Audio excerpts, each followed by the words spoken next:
We're live. Good evening, welcome to the City Council workshop. It's Wednesday, February 25th. It is a reschedule from what was supposed to have happened on Monday during the storm.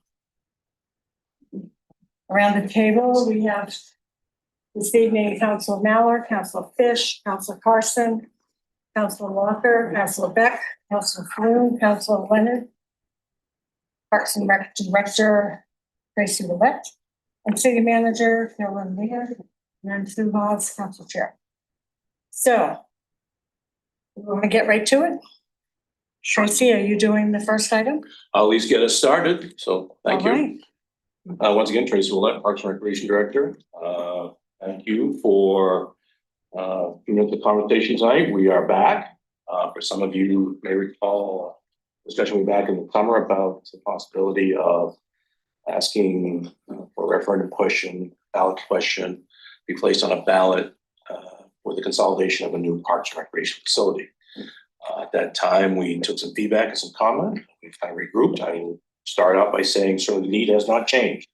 As in fact, we continue to try and address ongoing challenges like current spaces. I at least want to have a conversation with you folks this evening about revisiting that and potentially having a ballot question through the month for readings in March.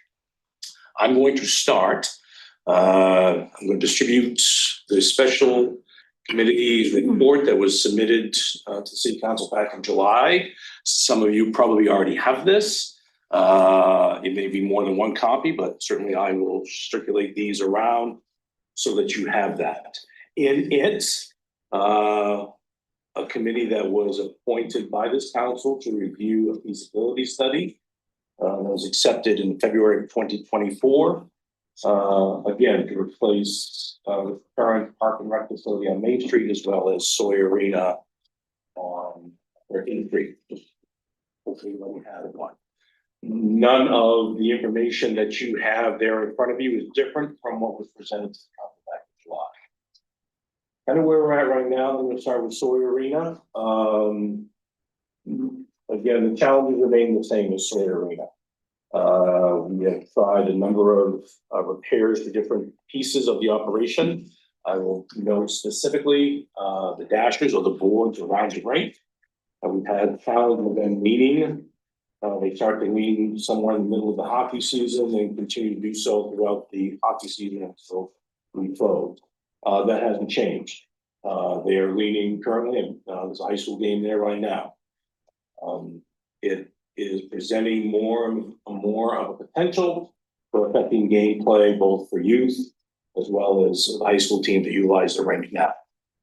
We've had to make some significant chiller repairs to get us started this year. Those repairs are ongoing, and each year we start up. It's a combination of crossing our fingers and hoping for the best. Each year we start the chiller up. Remember, and for those of you that are new to the council, that chiller, which is the unit, the refrigeration unit that maintains and freezes the ice for us, is the original chiller to the building some 30 years ago. So it is now a challenge and a matter of finding parts for it to run the chiller effectively. We continue to have leakage along the walls, along the restroom side of the building. So far, we've only had that happen once. When we get the typical January thaw, that becomes more of an issue for us. And again, the overall age of the equipment has not changed. The Park and Rec Center, we get asked from time to time when the building was built. Our best guess is somewhere in the late 20s, maybe early 30s. Originally an armory. We have, and the city has invested in that building a number of times over the years, but those challenges have not changed for us either. We are starting now to see some leaking in the roof again over the maintenance area. The roofing on the Park and Rec Center is approaching that 20-year typical life of a shingled roof. The sprinkler system that was added when the operation moved over in the late 90s, it's original to that, and some of the areas where we get the freeze and the thaw and just natural age over time. We're starting to see some hit or miss random issues with the sprinkler in some parts of the building. And overall space, as we have noted from the beginning of this process, continues to be a challenge for us. We just finished quite a busy basketball season. Our programming now utilizes every available gym space in the city. That includes schools. That includes an arrangement that staff has been able to make with Eastern Community College to expand programming using what is referred to as Johnson Gym on the campus of Eastern Community College. We have our current programming level now necessitates us using off-site space. And that's essentially year-round level. It's basketball programming in the wintertime, or when we transition to summer programming, summer for our summer camps, we're utilizing school space and other space year-round for a variety of programs. Our childcare program, I will point to specifically. Childcare for us is a large piece of what we do.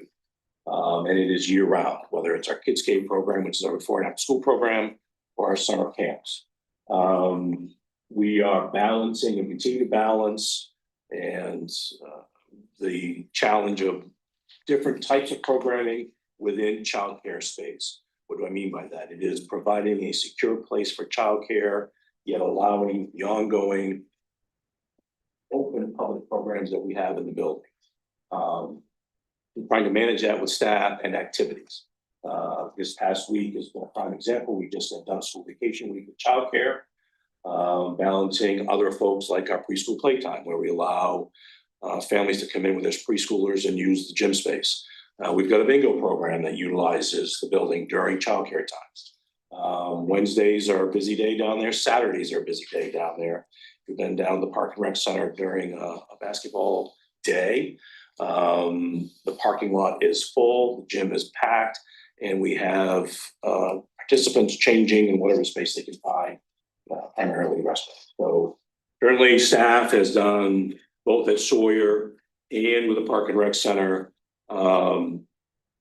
have been able to manage admirably the challenge we have with spacing, but certainly that need has not changed, and that was reflected in both the feasibility study that was done in 24, as well as the special report that the committee appointed by council convened to review that report and add their recommendations. Childcare needs specifically, kids' needs are evolving, and areas like quiet spaces for some of our participants, that's now a challenge for us to identify. Currently, that quiet space when a child in our childcare program needs that time, needs that space, that quiet space is down the hallway to my office. And staff makes the best of that and manages that as best they can. That certainly is not ideal. And what you have seen in the concepts, or what you will see in the concepts in both the report and the feasibility study, having that dedicated childcare space is an important feature in any facility. Currently, we're pretty broken out as far as using space in the Park and Rec Center now.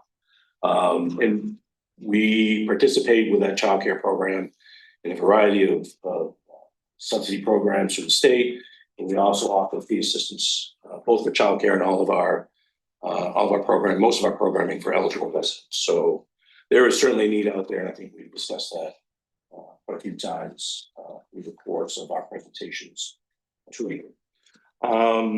You have a special committee there, report there in front of you. Nothing much has changed from that. Certainly, they spent April and May reviewing the feasibility study, compiling their recommendations and putting those to you for consideration back in July. At this point, the recommendations of both the feasibility study and the special committee will keep in place. Certainly, there's some opportunity to have some discussion along the way about specific spaces, but in a nutshell and by and large, the space needs remain the same, both for the ice portion sort of the arena, as well as the childcare and programming and park and rec functions. And recall, one of the other pieces that we've added both to the feasibility study from the beginning, including the special report, is an accommodation for both our park maintenance, which would combine our park maintenance with school maintenance. Currently, school maintenance is housed behind the high school. It would free up that space for school department programming And the partnership that the Parks and Recreation Department has with the school department is daily. And that includes the maintenance function as well. This type of facility, we have focused on the property on Griffin Road, the school department, through conversations both with staff and their school committee.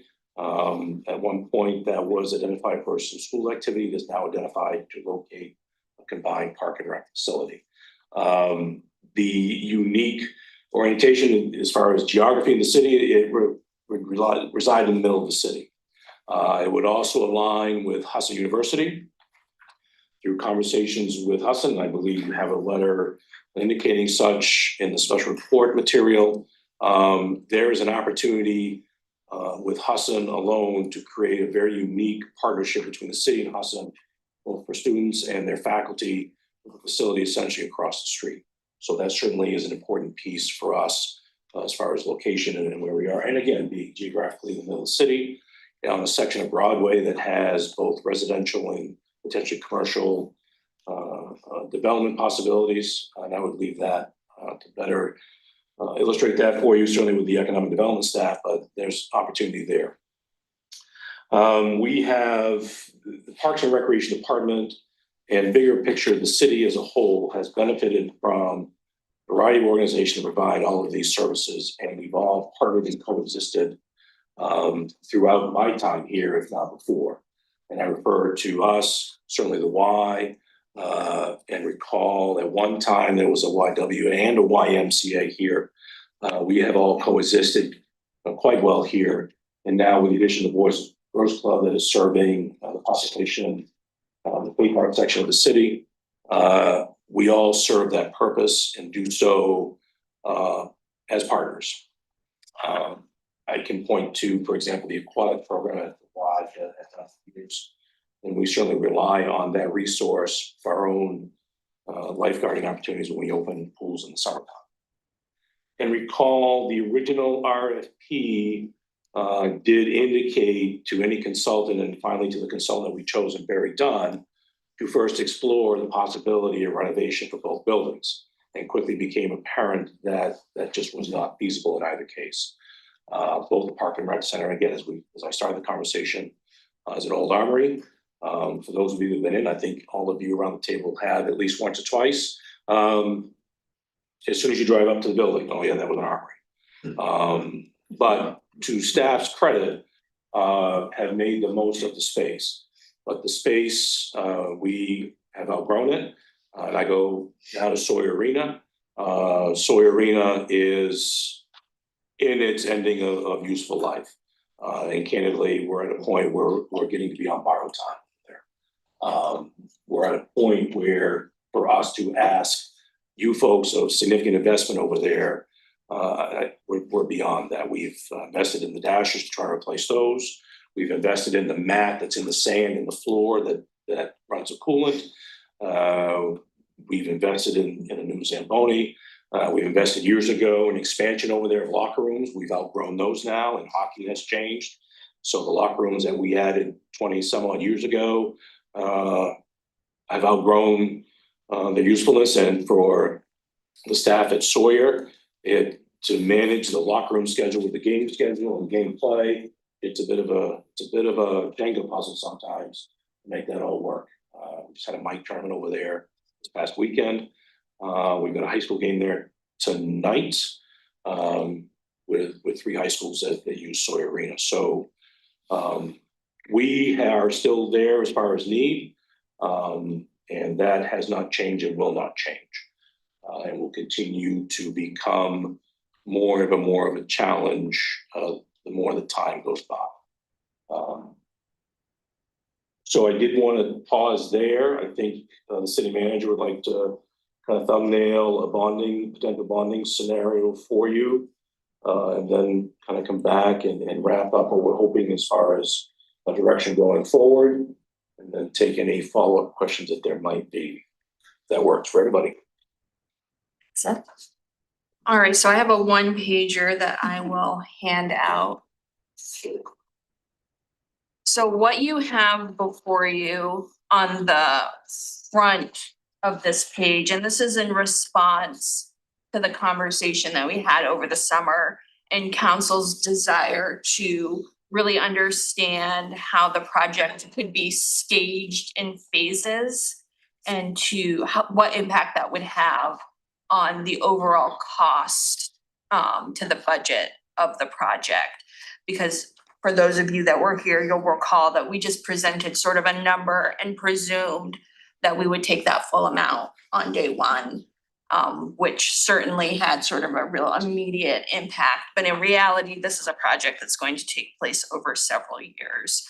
So the wonderful color green picture that you have is sort of a rough sketch of the project timeline. You'll see that the initial work begins as early as Q3 in 2026.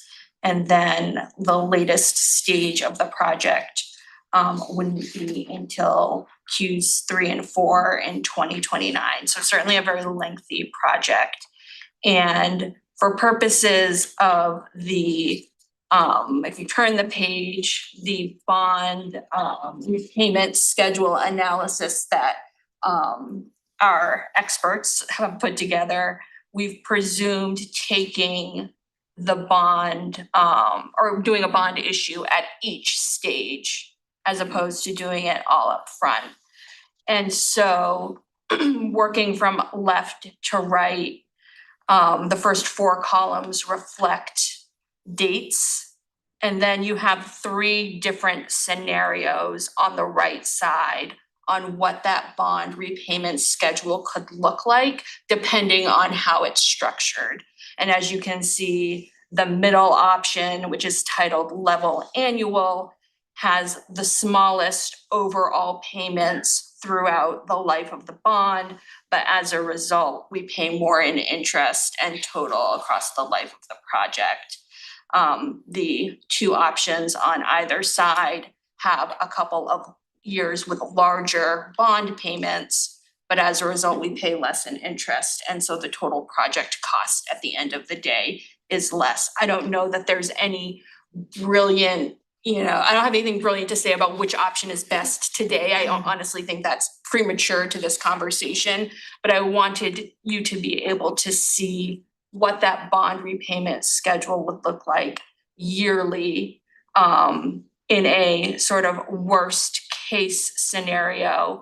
The highest bond payment that we would have in any given year is just shy of just over $5.5 million.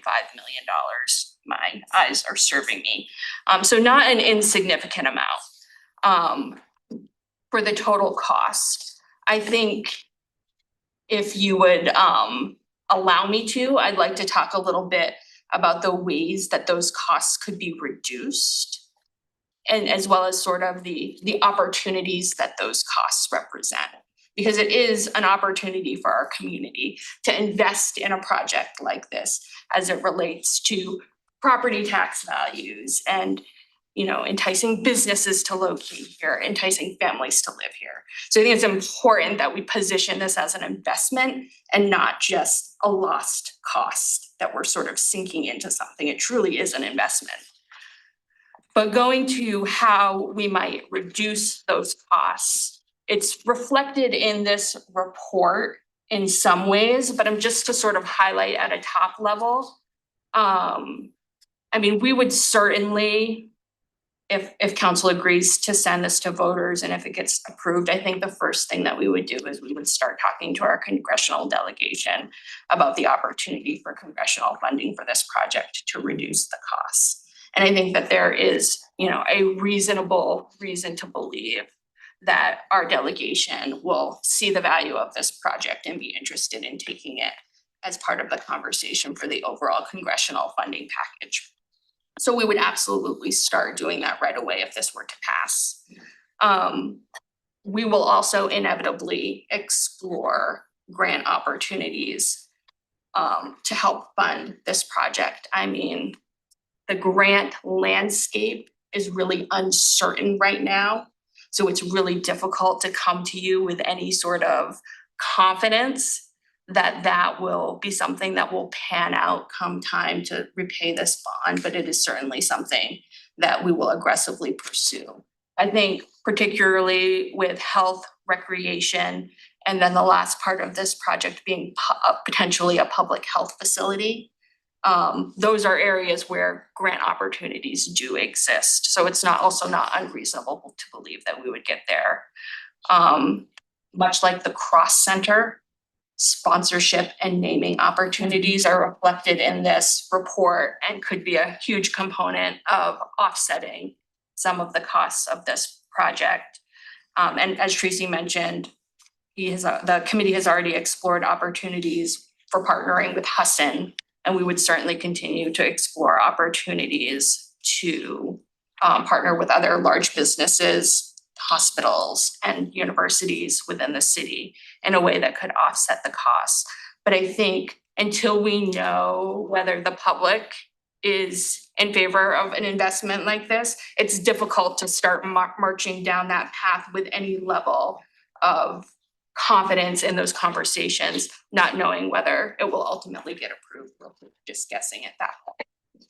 So to really set down that path, I think we need sort of an up or down vote from the tax-paying public on whether this is something that they're interested in.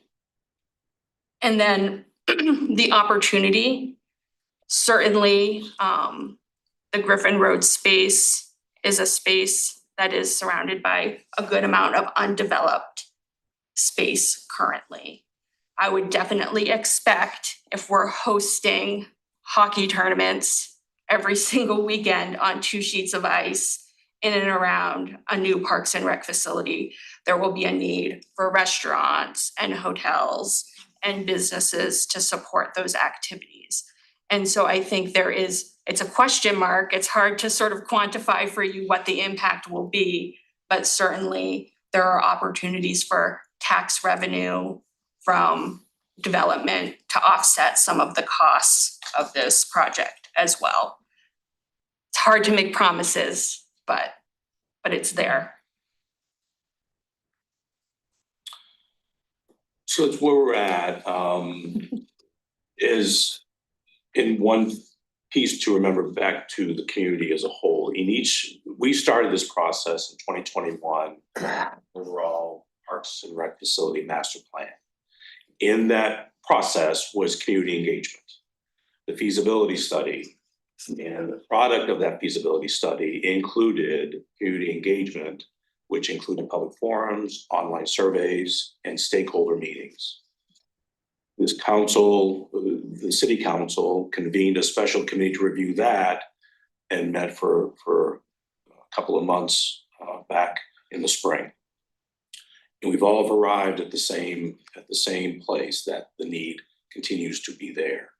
And there'll be a variety of opportunities, as the city manager indicated, to pursue ways both with revenue that the building generates in of itself, as well as the naming, sponsorships, et cetera, to help offset the bottom line impact.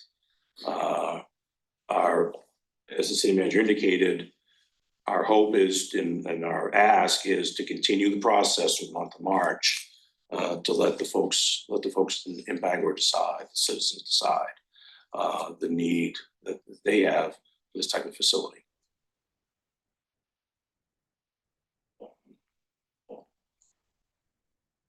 Are you ready for questions? I'm ready for questions, or if there are none, we'll keep moving forward. And There are questions. yeah, Councilor Flynn. Councilor Flynn. I mean, on Sawyer Arena alone, that's been needing help for quite a long time. I mean, all my brothers use that arena. They've seen it at its mediocre to its stage right now, and it's seen a lot of years. And I one of the things I want to make sure that that we come across to the voter is what you were talking about, Carolyn, Manager Lear, is I'm not sure what the best way is to communicate to voters what splitting up that large sum is in a referendum question, but I think it is important to make it clear to the voters that this is to make sure it's worded in a way where we're not misinforming them on exactly like how their funds are being spent. I think this makes this a lot less scary than what most people would probably see that large dollar symbol out to be. But at the end of the day, there is enough public support for this project for me personally to just go forward and recommend at least writing a referendum that we can all agree upon. I think that is the proper step to go forward at this point because the public pressure is there. Councilor Flynn? So the cost of building isn't going down anytime soon. So I'm just curious, like, will this number change? Well, I think it's interestingly, it's about $5 million more than it was when we came to you a few months ago. The information you have there in front of you, the city manager presented you as far as the bonding potential. We included the escalator that was indicated in the special report when that was done. So yes, to the city manager's point, that information you have in front of you is our best estimate based on the feedback of the consultant at the time. So yes, an escalator was built in. And correct. Your point is well taken. The longer that we continue to wait, those costs continue to grow. Councilor Beck? The numbers on this sheet, are these gonna be offset also by the revenue that comes in from the facility? Like, this is what we have to pay, but these numbers actually could be less. Or as far as not all property tax dollars, it could also be from revenue from programs at the facility. There's potential for revenue, so the pro forma information of the special report is gonna go to offset the actual operating costs. But the city manager's point, and to your question, there'll be opportunities to offset that number with naming the gym, naming the rank, naming and advertising that wouldn't necessarily be reflected in the pro forma of the operating specifically, which is what is in here. Sure. And, you know, one other idea too, just to throw out there, I know other communities where, you know, hockey is huge, is they end up doing like a booster club, you know, a 501c3, that they get together, raise money, do some of their own financing, which also really helps offset. Because there's one thing we heard a lot from people is how important the ice arena is. We got a lot of emails. I'm glad to see that. And especially in light of, you know, USA winning gold, you know, both women and men. So a lot of, you know, renewed interest as well coming from hockey. The other question I do have though is one of the things that came up during the conversation last year is we got this report and then council got forwarded an email from the CEO of the YMCA who basically said, this is a room for room duplication of what we've got. Only difference is, you know, their water's frozen, ours isn't. And it's kind of a tale of two reports. Ours says, hey, two can coincide, no problem. YMCA's study says the two can't coincide, that they'll eat each other alive and they'll both end up failing. Has there been any conversations since that August email with the CEO of YMCA? Is she 100% on board and is gonna help work with us to make this happen? So to answer the first question first, yes, there was a follow-up conversation with the CEO. Myself, the assistant director, had that very conversation. And certainly they have started construction. The takeaway from that meeting was there'll be opportunities for our organization and the Y to partner and coexist with programming and together meet the needs of the city. And we left, we're here to support you and willing to do that. As you know, the Y is off and going. And as I indicated earlier, the spaces and the square footage hasn't changed. How ultimately those spaces and square footage get used will be something we can work on as we go. That'll be certainly part of the engineering and design discussion specifically. It sounds like there'll be an ongoing partnership. sure. Yeah. Great. For sure. We do it all the time. I guess my takeaway from all of this, like I look at the sheet, is this is the worst case scenario. Yes. You know, it can only get better from here. You know, and I think that for me, I was one of the people who voted no, but that was for me was a big piece was I didn't see this. And now it's here, and now I can look voters in the eye and say, hey, this is what we've got, now you decide.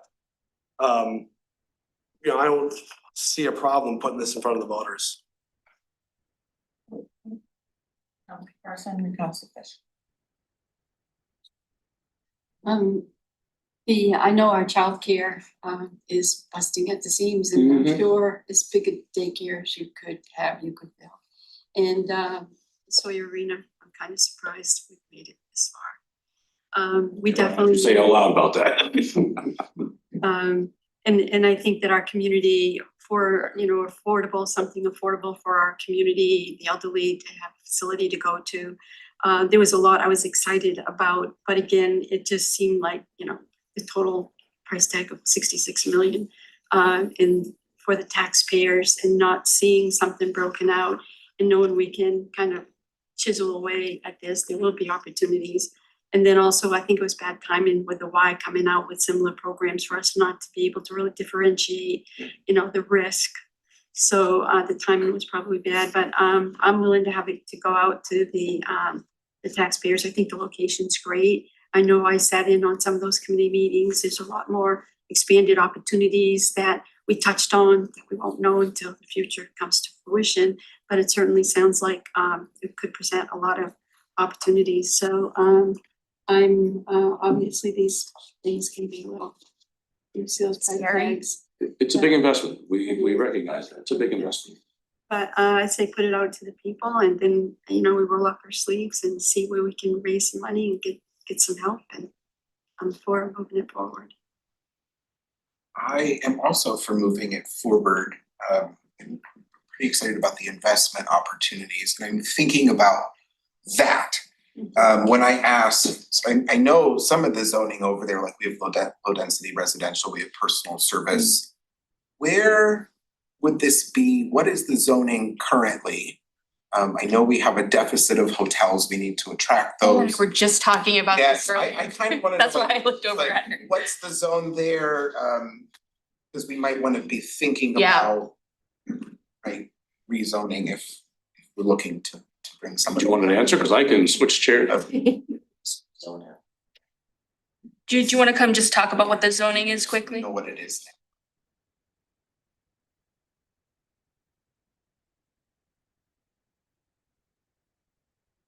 Good evening, Ann Creed, Director of Community Economic Development. The zone for that site is a mix of government service district, there's some shopping and personal service district in there, and there's some rural districts. So, depending on what part of the site gets developed, we'll come to you and ask for a zoning change.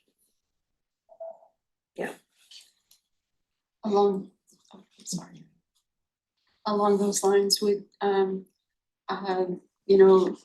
customized apparel, sports apparel type shops, whether manufactured or retail, would that also have to be rezoned, or would that fit somewhere within?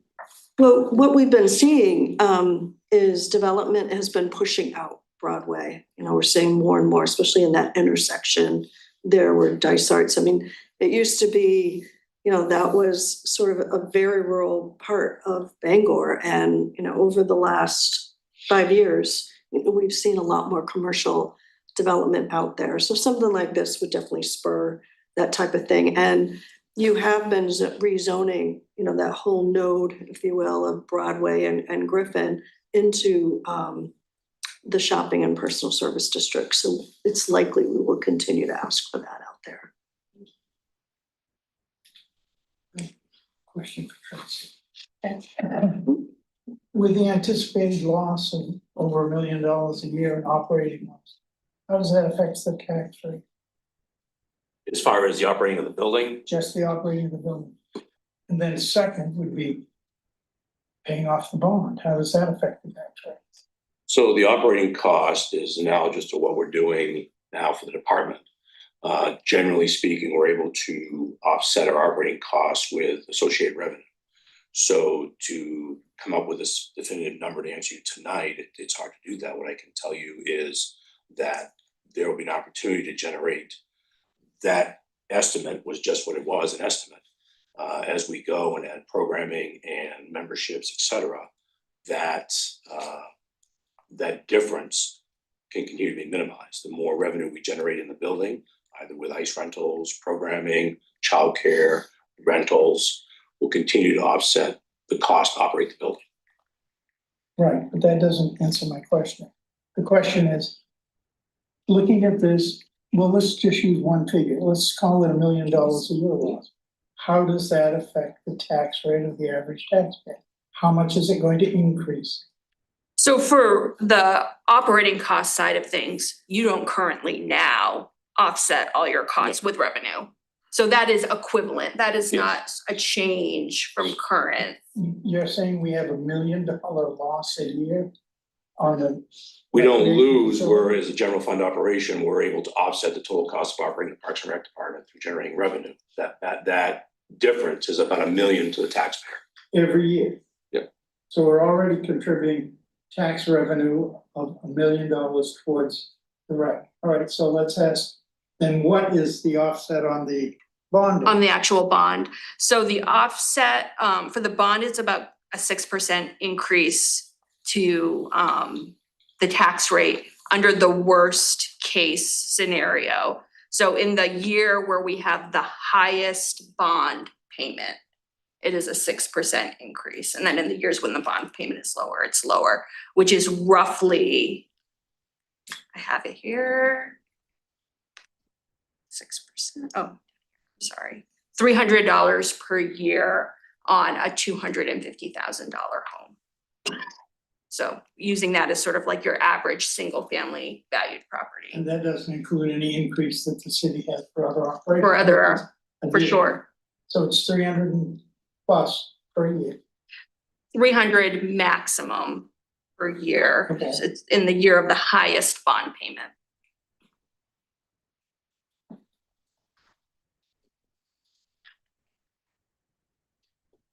Other questions? Oh, Council Flynn.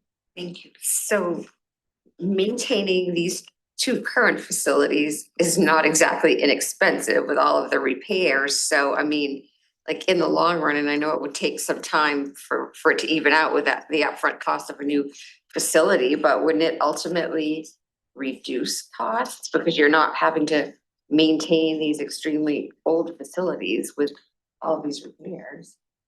The potential, yes, is there to minimize the need to invest in existing facilities. The challenge will be indeed what that investment will be, and there'll be a point of no return. There'll be a point where the investment, we just can't do that anymore. So Sawyer Arena is a prime example. We're at that point where we need to be very thoughtful of how much more we invest in Sawyer Arena. Couple that statement with how much longer to be able to stay open in general. And lose that amenity, lose that service, not only to the community, but to you, but to the community and the region. I guess my point is kind of like doing nothing comes at a cost. Yes. A very high cost, so, yeah. And not to be alarmist, but I mean, the childcare services, for example, that Parks and Rec provides to the community are very important. And if we couldn't provide those services, it would have a huge economic impact. And if I remember correctly, when we spoke back over the summer, you usually have a waiting list for childcare, right? So you could open that up to more children.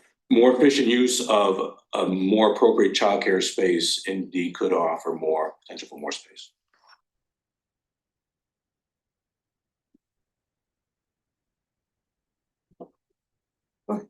In reference to the ice. Mhm. What percentage of people using the ice come from Bangor specifically? Not Orem, Old Town or anywhere else?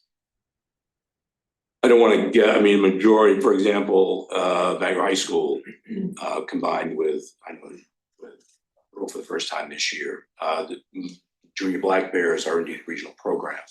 So could I say to you at least half? I don't want to guess at that but Half are non-resident. Yeah. And I think My sorry. next question would be,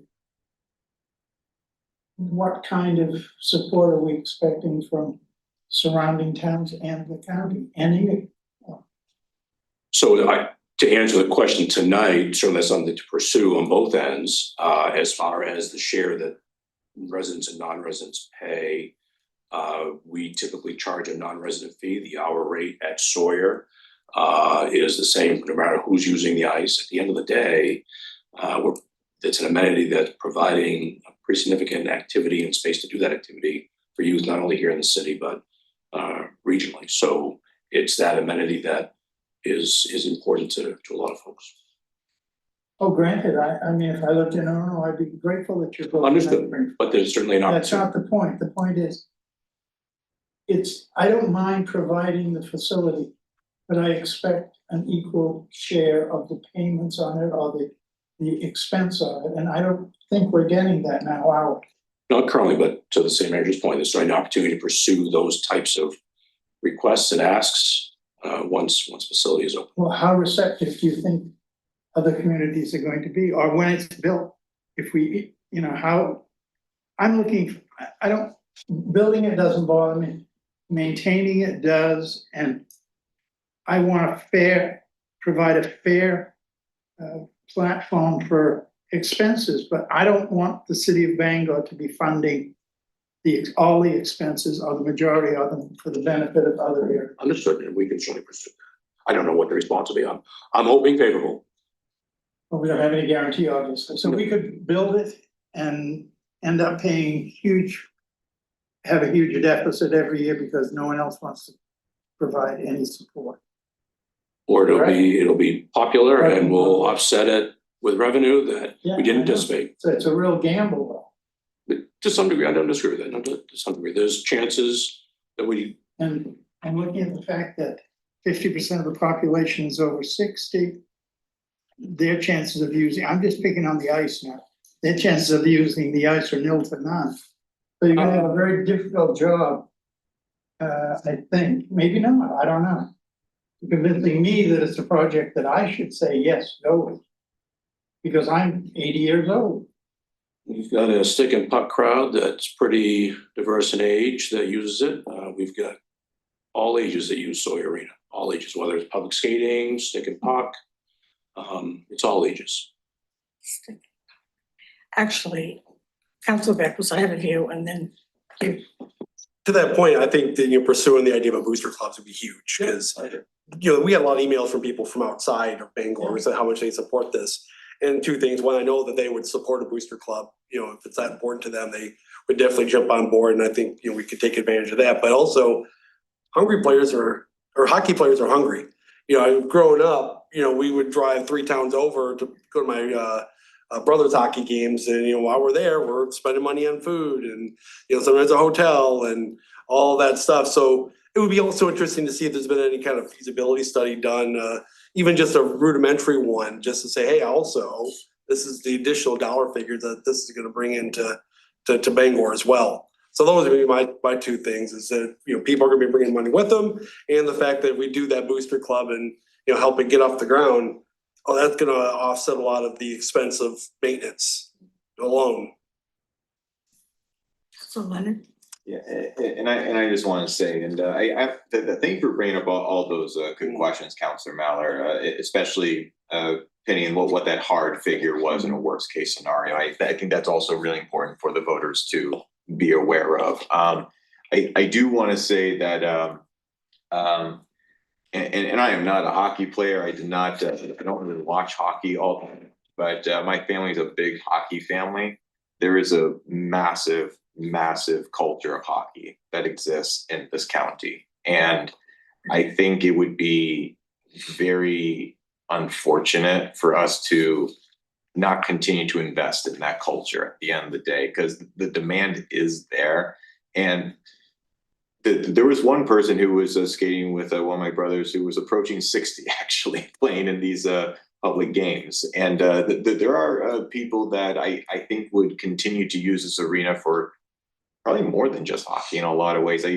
It's important to, I think, really understand just one, and I'm just speaking on Sawyer Arena alone, that's I think for me the crux of this referendum. But that gets so much use that, I mean, you probably know better than me, Tracy, that like because of that use, that's probably further depleted its overall life expectancy. I mean, would I be wrong in stating that? It gets heavy use, yeah, for sure. And that, as well as the Park and Rec Center. I mean, we're 7-day-a-week operations from 6 in the morning until 10 at night, 7 days a week. Yeah, so the use is already there. And to Councillor Falloon's point earlier, we actually potentially run the risk of losing money in the long run just by continuously paying these maintenance fees on maintaining buildings that are eventually going to fail.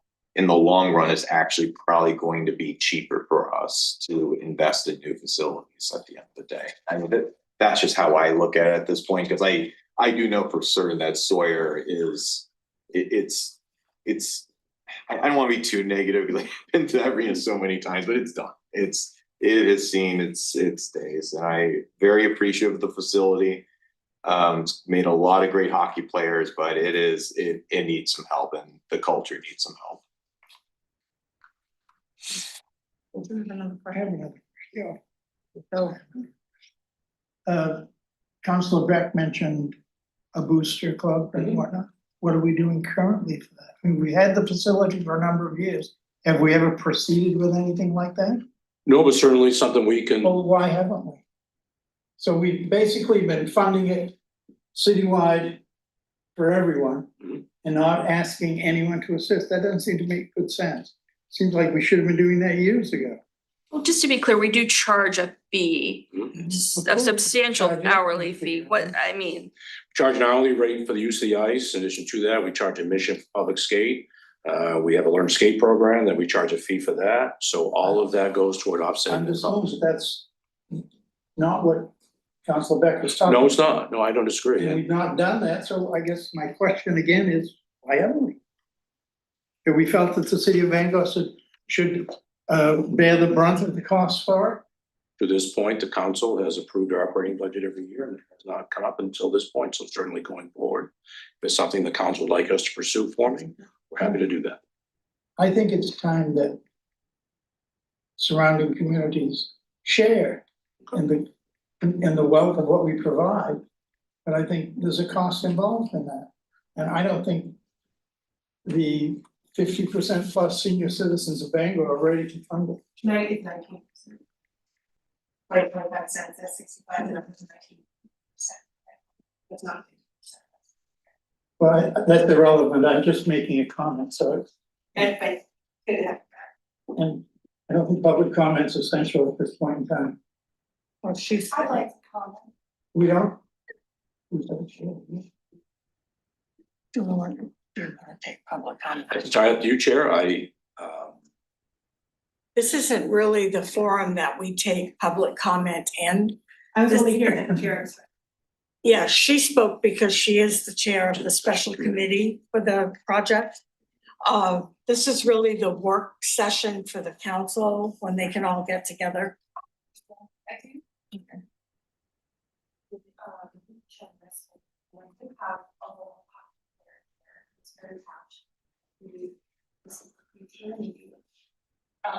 You actually use it. I understand.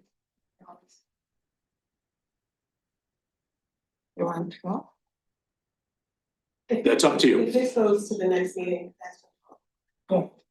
We would have, yeah, at the next one. So appreciate you coming, but there will be an opportunity for that when this will come up for a first reading. So certainly there'll be an opportunity for that, Or you can email. or you can email. Yep. Keep this chair satisfied with that. Is that, Yeah, that works? Council Flynn. I just wanted to point out that at the council meeting following this meeting at 7, there's an open comment. that's right. Good point. Good point. So, It's a good point. if you can stick around until 7, you could talk then. Thank you for pointing that out. Council. Just thinking about more opportunities. I notice in the report here that the spectators who advanced to 250 and so south. Are there possibility of increasing that? It's either partly increasing the capacity, or that'll be part of the engineering design, or if we're hosting events. Well, so it that's can sort of be- the direction of my question, is hosting events that are, right, large, we've seen like on ice performances, things like that. So I'm wondering about seating and technology. Yeah. Because part of marketing, I mean, this is a huge space, so you think about creative uses for it. Part of being able to market that would be more seating and some technology. Sure. I wanna know a little bit about what's proposed there. Sure. So what you wanted from this group tonight is, Our plan is to move forward, drafting a referendum question for you to approve and start continue the process through the month of March to meet the required timeline to make this a ballot question in June. So we're going to proceed with that. Unless otherwise indicated. we should have a motion. Is there a motion? So moved. Second. Is there any further discussion? Do we want a roll call vote for this where it's a big project? Yes. Council Mallon, No, Council Fish, Yes. Council Carson. Yes. Council Yes. Walker, Council Beck, Yes. Yes. Council Lynn, Yes. and I will be yes. So it's 7-1. Thank you. We'll keep proceeding. We appreciate it. Thank you. All right, Yep. next up, we have the crime statistics discussion. I would assume the chief is on his way. He is. Got him all warmed up, boy. This won't be nearly as exciting. Well, you know, we don't want yours to be. So, I want to have a quick conversation with you about crime data statistics. In October and then in January, there was an article in the newspaper that sort of outlined crime data in Bangor and compared Bangor's data to other communities across Maine. The newspaper article was accurate, the data was accurate, what they reported. And they also indicated in both articles that there's a flaw in the process. And the flaw is that there are differences in how agencies report this data. And I brought Brent Bullier, who many of you know, he's the lieutenant of our criminal division. He manages our data and he'll explain this much better than I can. But in simple terms, we're not going to suggest that other police departments are not reporting data accurately. There's just such a variable in how the data can be reported. It really is a data in, data out process. And we're not all reporting the data the same way. Therefore, the newspaper article was accurate, the data is flawed. So to suggest that our crime data might be higher or more impactful than another community, it's really hard to compare that based on this process. And I'll give you some context. When a police officer is sent to a call, that officer has to provide a documentation of what he or she did. Could be a computer narrative, or it could be a lengthy, detailed report. We have a two-stage review process. That officer's supervisor will review that document, and then it'll be passed off to Lieutenant Bullier or his sergeant, and they'll review it. When Brent's reviewing it, he's looking at it from a variety of reasons. One is, what's the crime here, and what do we have to report? And we're reporting all crime, not hierarchy. We're not reporting the highest level crime. We're reporting all crimes that occurred, which is the requirement. And you want to explain that further? Yeah, so it used to be called UCR. Sure, Lieutenant Reed is complaining about UCR, which was it was a hierarchy. If you went to a call and there was more than one crime report, the one that got reported to the state was the highest or the most egregious crime. They switched now back in 2020 to NIBRS, which is a National Incident-Based Reporting System, which is all kinds of reporting. So, for instance, you go to a burglary where the homeowner was assaulted. Once back under UCR, the burglary was checked off. Now it's an assault and a burglary. So it's going to up your numbers, but it is data in, data out. So I looked at some of the numbers when that report came out, and it really is. We try to strive to report the way we're supposed to report. But for instance, there's another community that Without calling out anybody. no, well, this isn't even disparaging. No, this won't be disparaging, but there's another community that, for instance, they have reported in 2023, what you're talking about. They had 49 shootings, or 49 weapons incidents. That same period, we had 7. However, we're twice as dangerous as that city. So you wonder why is that? Doesn't make any sense. Well, it's basically, it's almost quantity versus quality. Is they take your population, how many reported crimes you have, they make a division, and there's your number. But if you actually dig into the numbers a little bit, which I did, what seemed to sting us was on intimidation. So we have a lot of intimidation, which are basically former threatenings. So when you read that, you think, well, you don't need to leave your house because someone's going to attack you in the street corner. So I pulled out some of samples from the threatenings, just to kind of give you a perspective of what is being coded. And how this happens is if you call, make a report, if that types a call for the officer, if they type in threatening, that automatically flags it for NIBRS. So the offense code that goes into threatening, it's already triggered a NIBRS report. So like one of those is officer was sent to the hospital, one of the hospitals, because there was a person brought there threatening to kill people before they killed him. So it doesn't make a lot of sense. You look into that and talk to him. He's in a mental health issue. And he just basically said if someone tried to kill him, then he would kill them first. That was the crux of it. That's really not threatening. But it triggered that NIBRS number. Is another one. And this isn't to say we don't have legitimate threatening, we do. But these are some of the more ridiculous ones that go against us. We responded to a threatening at another residence. There's actually a group home. And the residence was reporting on another resident and said she was having a hard time explaining what actually happened, but she did not want her roommate to threaten her. Said threatening, suspected title lock threatening, check with another threatening number. So we respond to a little over 36,000 calls a year. So what we're trying to say to you is we are reporting the data accurately based on the criteria. Other agencies, I believe, are reporting what they believe to be accurately based on their understanding of the rules. There are too many variables within this process, and that creates this flawed system where the data doesn't have as much meaning as maybe it should, or maybe it did before the new system was in place. But what we want to share with you is we are not dangerous. We do not, it's safe to be downtown. It is safe to travel around Bangor. It's safe to visit our shops and restaurants and pubs. It is safe. The data the newspaper used is indeed accurate, but again, it's based on a flawed reporting process. And that's the message we would like to share with you and those that are watching on the television this evening.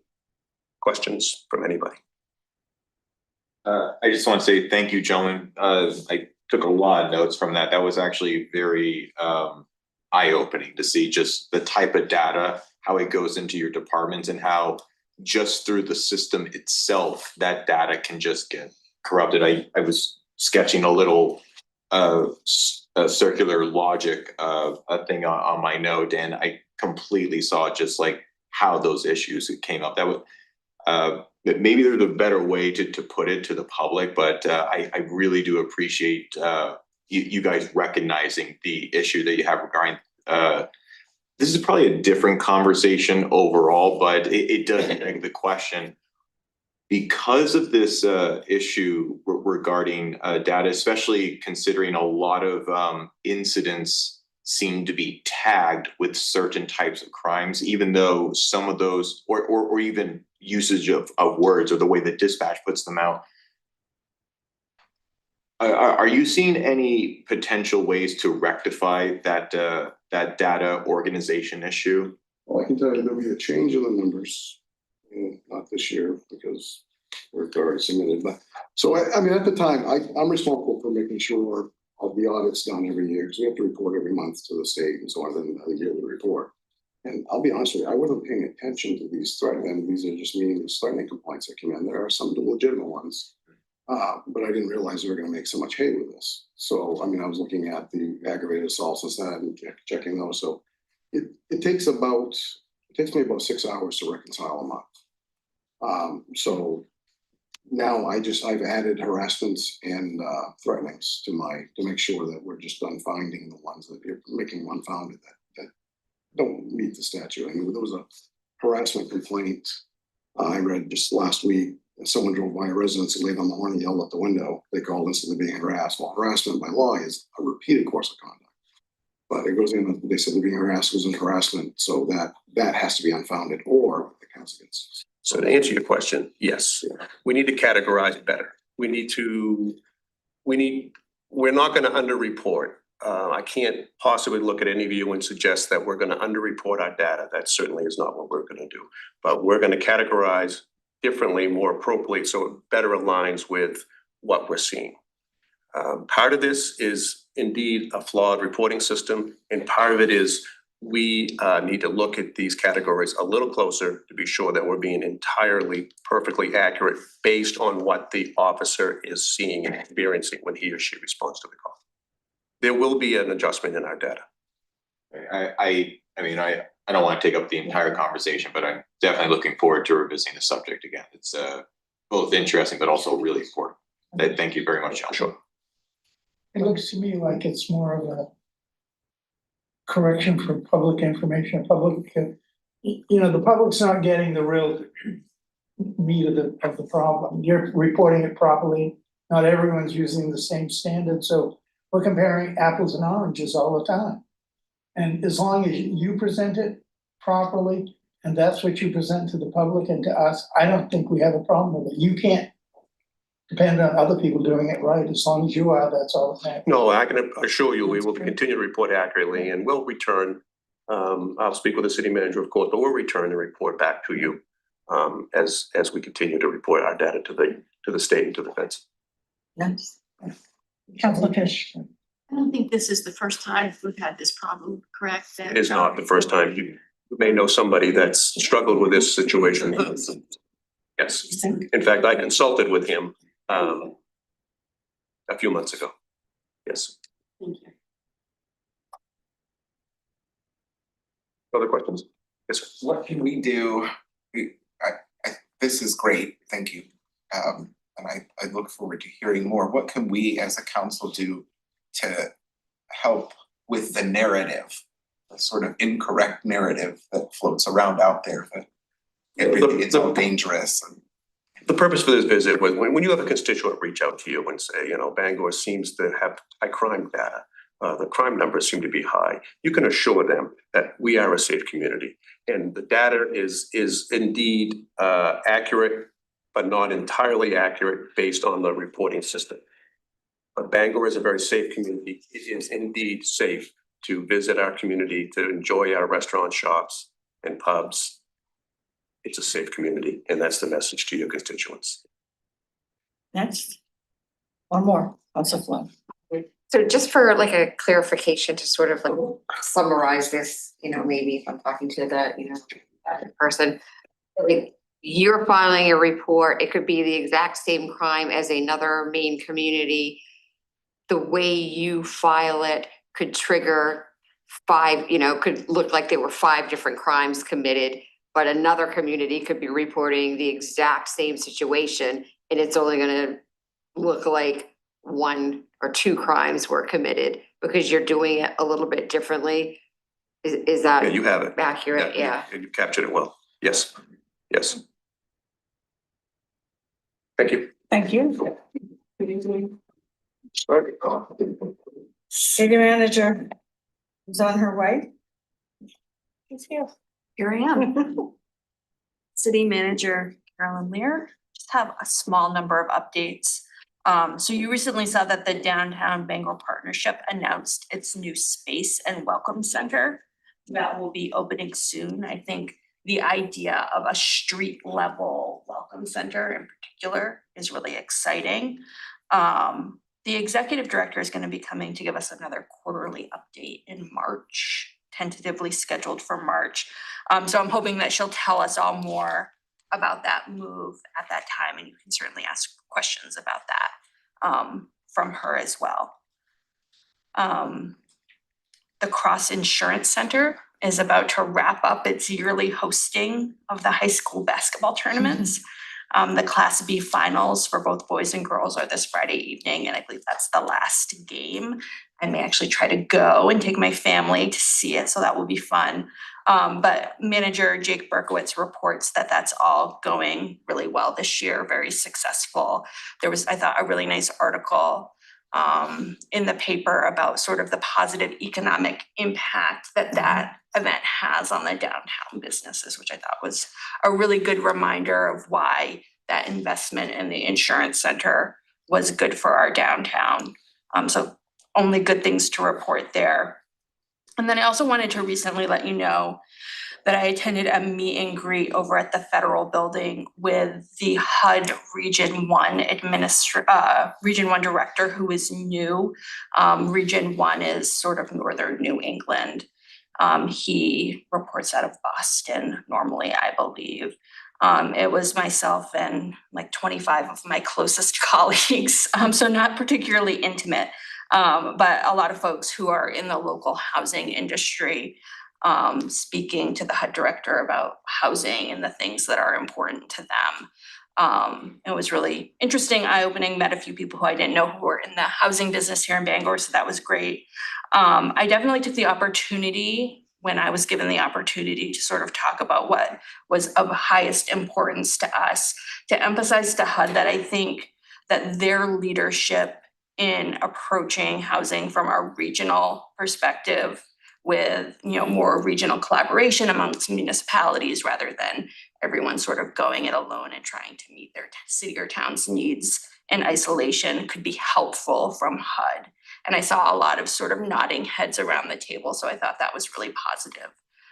So more to come there, but I did want you to know that I attended that meeting, and that it seemed productive. And it was also just nice to see someone from HUD in the building because you know, with sort of the massive changes at the federal level, I think that office was quite empty for some period of time. So it seems like some life is being breathed back into that federal building as well, which seemed positive. Nice. And that's all I have. Okay, we have. 25 minutes. 1 5 whole minutes, how unusual.